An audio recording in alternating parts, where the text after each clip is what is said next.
Hey everyone, and welcome back to Ideanthro.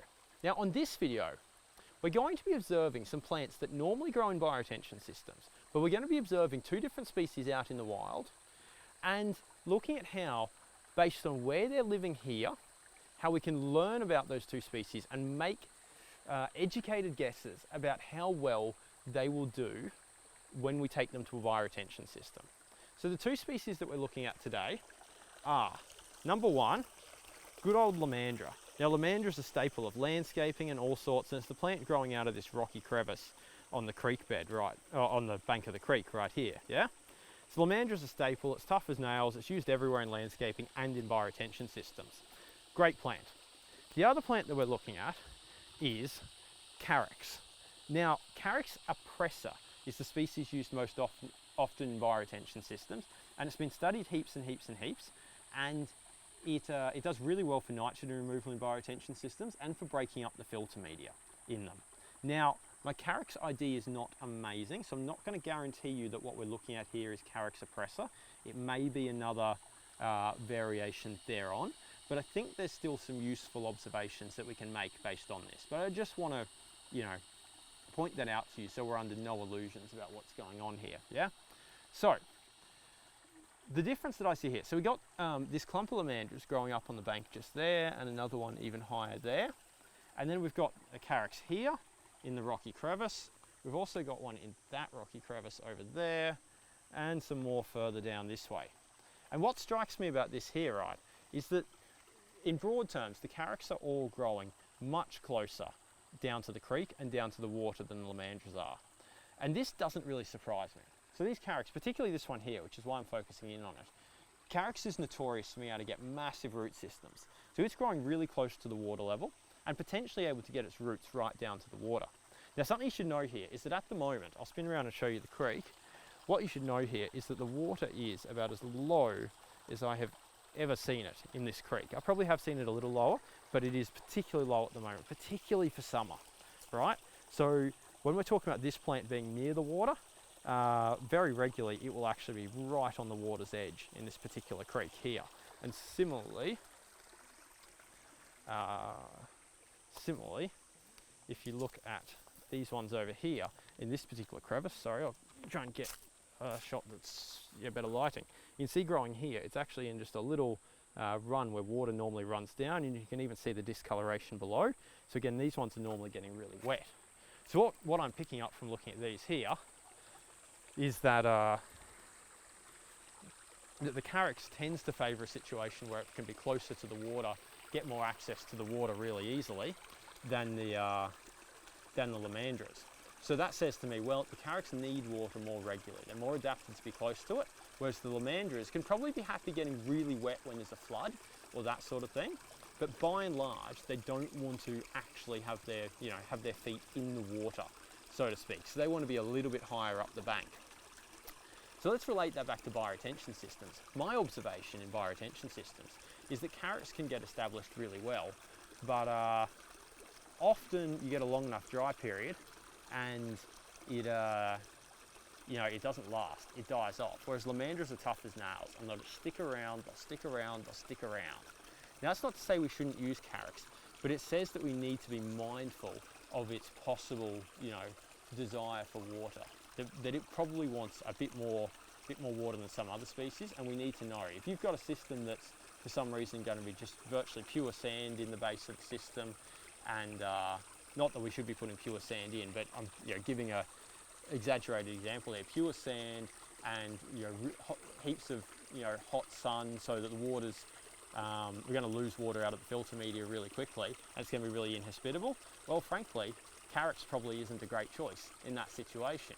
But if you've maybe got a saturated zone bioretention system where you've got a water store for longer in the base of that system, and the Carex's roots, which are notoriously vigorous, can kind of chase that water down, then maybe it's a better choice because you'll get its enhanced nitrogen removal possibilities, and you'll get its ability to break up the filter media and keep it draining. But this video isn't really meant to be about these two particular species. That's a lovely and useful observation. But what's more powerful is the ability to go out into nature and to look around and to go, okay, where is stuff growing and what can we do with it? Because realistically, right, we could look around here now and go, okay, we know that lamandras are pretty tough and can hang around in bioretention systems a lot. Well, I wonder what else is growing at a similar level relative to the creek, right? So not right down in the creek itself, but up on the bank. What else is growing there that might like to, that might like the same wetting and drying regime as a lamandra? And you could get a whole list of different species from here. And you could go, okay, that's cool. I recognise though that this creek bank isn't exactly like a bioretention system, so that shouldn't be our only screen, but it can be a starting point to go, well, there's a list of species that might work. What's nice, what can we get? And then you could apply another screen and go, okay, which of those species also grows somewhere with sandier soils, perhaps? Because sandy are more like a filter media, which is a sandy loam mix. Go, oh, okay, well, we had 10 species from the bank near the lamandra, and now we've looked for which of those can also grow in kind of sandy conditions, and we've whittled that down to 2 or 3. Well, maybe those are worth a crack. And you can see that process there. And this way you can start to get more creative with the plants you're putting into systems. You obviously check what nurseries can supply and that sort of thing.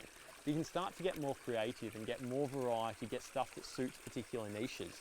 If you know that you've got a bioretention system that's going to be in the shade or that sort of thing because of a particular nuance of where it is, then maybe you go out and you of those 10 species that you found, you pick something that's typically living in a shady aspect rather than something that's living in a sunny aspect, yeah? Because if you spent a day out at this creek here, you could pretty easily tell, right, what's getting more sun and what's getting less. I mean, this is just one time a day and based on where the sun is, but it's pretty clear, right, that at the moment, some of these plants are getting a lot more sun than others are, yeah? And if you spent a whole day here and watched where the sun went, you could get a pretty good idea of what's going on. Like, I bet you there's something going on here with the sun where you see this, there's a relatively clear bank to a certain point when suddenly the ferns start. I'll point out what I'm talking to. So, where's my finger? Clear bank, well, okay, sand slug in the middle, clear bank, ferns start. Right? I bet you there's something going on with either the sun or the wetting and drying regime at that point to allow those plants to get there. And we could learn from that when it came to speccing plants in bioretention. So, okay, cool. That's it for this episode. I'll spin this back around. That's it for this episode. I hope you found that interesting. I think it's really valuable, right? To be able to go out and start to look at this stuff, look around the place and see what you can learn, because there's got to be more plants that we can put into these systems. There's got to be something sitting out there that's just crying out to take over. This is a little bit like, we've spoken before about Imperator cylindrica, right?